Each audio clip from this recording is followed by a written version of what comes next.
Aqui é o Marcos Ferreira com mais uma videoaula do site tutoriais3dmax.com.br. Voltando a falar do Visual Style and Appearance, nós paramos aqui no iframe. Vamos continuar aqui e vamos para o Clay. Renderize. Percebam as possibilidades que esse renderizador oferece. Por exemplo, Clay é massa, né? Um tipo de massa usada para modelagem e escultura tradicional. Também é utilizada para escultura digital no Sculptris ou ZBrush ou Blender, por exemplo. Então, vamos supor que você fez uma animação ou fez algum tipo de modelagem e você quer ter esse acabamento no final, é possível aqui. Esse tipo de material, ou melhor, dizendo shader, né, que é o nome correto para materiais, pode ser criado aqui com esse renderizador chamado Quicksilver. Clique em Clone, vamos fazer um clone. Vamos guardar aqui em cima, estamos ficando sem espaço, mas não tem problema. Vamos para o próximo.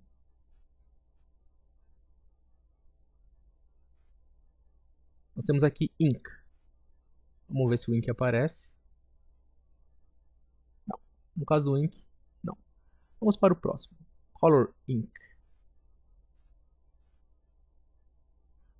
Então perceba, o Color Ink ele pode dar um efeito de cartoon. Então mesmo a gente tendo trabalhado em 3D, a gente pode ter um acabamento que remeta, que lembre o 2D. Então vamos clonar.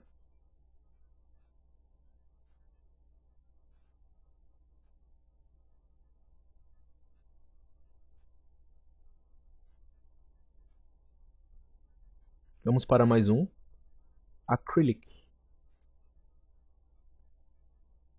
Então ele lembra uma pintura com tinta acrílica, né? A gente tem a borda aqui que está bem preta, mas salvo a borda, isso realmente lembra bastante tinta acrílica, né? Aqueles que têm algum tipo de experiência com pintura tradicional vão realmente se lembrar disso. Vamos salvando, né, o caso da borda preta aqui. Então vamos clonar. Vamos guardar aqui. Daqui a pouco eu vou começar a empilhar essas coisas aqui. Vou colocar um em cima do outro porque realmente o espaço praticamente acabou. Vamos para o próximo. Tech.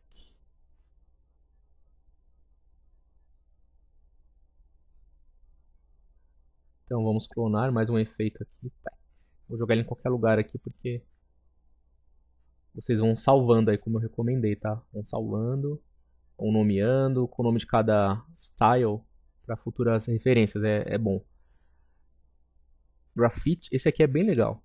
Parece que foi desenhado à mão. Então pode dar um acabamento bem legal no render de vocês. Vamos clonar.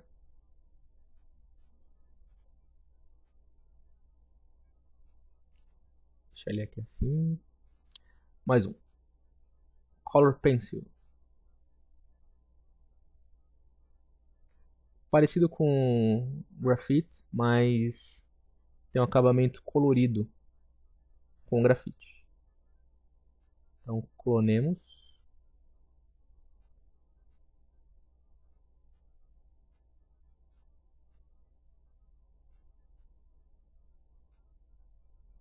E o last one, o último, né, o pastel. Pastel não é alimento, é um tipo de giz. Ele é um giz seco, diferente de cera, né, que é meio oleoso, ele é um giz seco. E clonemos aqui.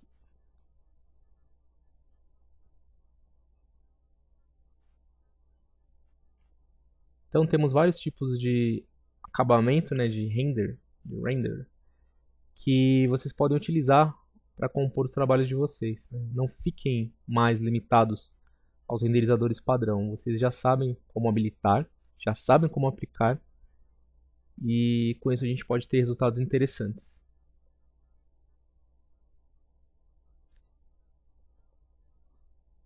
Agora continuando, vamos falar um pouco das outras coisas que ainda estão nesse painel. Agora, infelizmente, eu vou fechar tudo isso que a gente fez, né? Já aprendemos aqui sobre. Então, fechando. continuar o assunto. Bom, então nós vimos aqui um pouco dos Visual Styles e a gente tem aqui algumas questões como as faces das arestas, texturas e transparências. Aqui estavam habilitados o que já estava aqui. Aqui nós temos as opções de escolher luzes e sombra. Então eu vou renderizar mais uma vez o pastel. Demorou aproximadamente 3 segundos. E agora eu vou... Na verdade eu vou mudar aqui. Vou deixar num... Realistic, por exemplo. Então vamos renderizar o Realistic. Foi em 3 segundos. Eu vou clonar para comparar com o que eu vou fazer posteriormente. E agora eu vou mudar aqui alguns parâmetros. Eu tenho uma luz na cena, né, uma Omni. E aqui está dizendo aqui o seguinte. A luz da cena, né? Vamos iluminar com a luz da cena.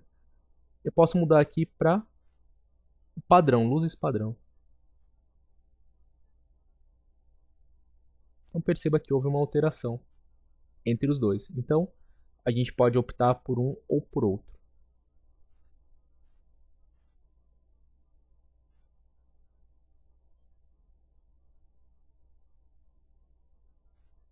Aqui nós temos uma questão bem interessante, que é a qualidade, né? É o Lighting and Shadow Quality. O 1.0 é o padrãozão. Eu vou aumentar aqui novamente. Vou vir aqui em Common. Vou aumentar o tamanho da renderização, o tamanho da imagem, né? E eu vou baixar isso aqui. Tudo. Vou renderizar. Perceba que não houve grandes transformações, né? Perceba que a sombra aqui está bem serrilhada. Vou dar um zoom aqui. Então ela está meio serrilhadinha. Essa aqui também. Está meio serrilhada. Agora eu vou aumentar isso aqui para o máximo. Very High Quality. Vou renderizar. Bom, no caso a gente precisa configurar outros parâmetros para que isso possa acontecer, porque a priori não mudou tanto assim. Vamos deixar aqui então onde estava, no 1 mesmo. Aqui nós temos a questão do Shadow. Vamos dar uma olhadinha nesse Shadow aqui. Renderize.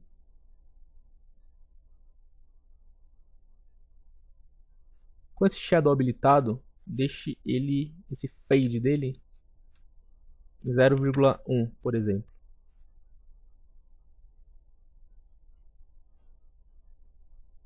Perceba que a sombra agora está bem fraquinha.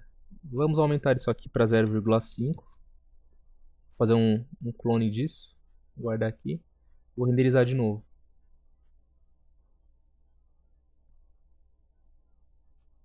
Então agora entre os dois a gente tem uma diferença, né? 0,1 quase nada. 0,5. Olha como diferenciou. Vou fazer aqui um clone. Vou aumentar mais ainda. Vou deixar um renderize. E a gente tem a sombra bem preta, né? Então vocês podem balancear que tipo de sombra vocês vão querer trabalhar. Pode ser uma sombra bem seca, né? Bem marcada, como a última. Ou pode ser uma sombra mais leve, não tão marcada. Nós temos uma questão bem interessante aqui também. Isso aqui pode dar um tom muito diferente para o trabalho de vocês, que é o Ambient Occlusion. Eu vou explicar o que é o Ambient Occlusion. Ambient Occlusion é o seguinte. Deixa eu aumentar aqui, que ficar mais fácil. Pronto. Nós temos a geometria, né? O objeto. Nós temos o chão. E nós temos a sombra. Então pense em 3 coisas. Objeto, chão, sombra. Objeto, chão, sombra. A sombra é ok, só que existe um tipo de sombra, é uma sombrinha bem fininha chamada oclusão. Essa oclusão geralmente é uma sombra mais forte que ela fica entre o objeto e o chão, entre o objeto e a superfície.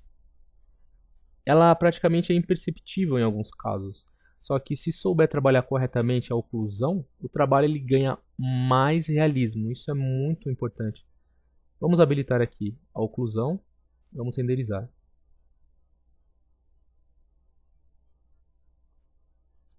E compare as duas imagens. Vamos analisar aqui. A imagem da esquerda não tem oclusão e a da direita tem oclusão. Eu vou me aproximar do triângulo, por exemplo.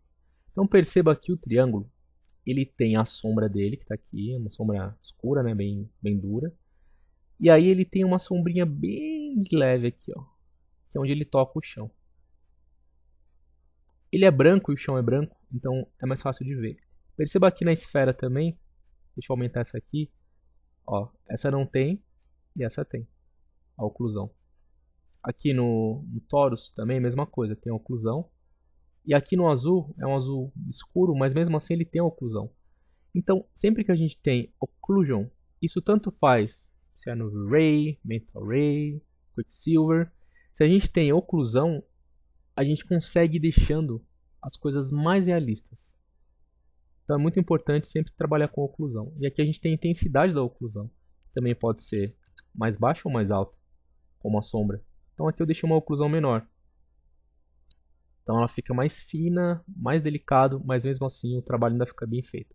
Então guardem bem essa dica, ela é bem valiosa. Independentemente do renderizador que vocês estiverem trabalhando, salvo a exceção do padrão, tentem sempre procurar e trabalhar com a oclusão.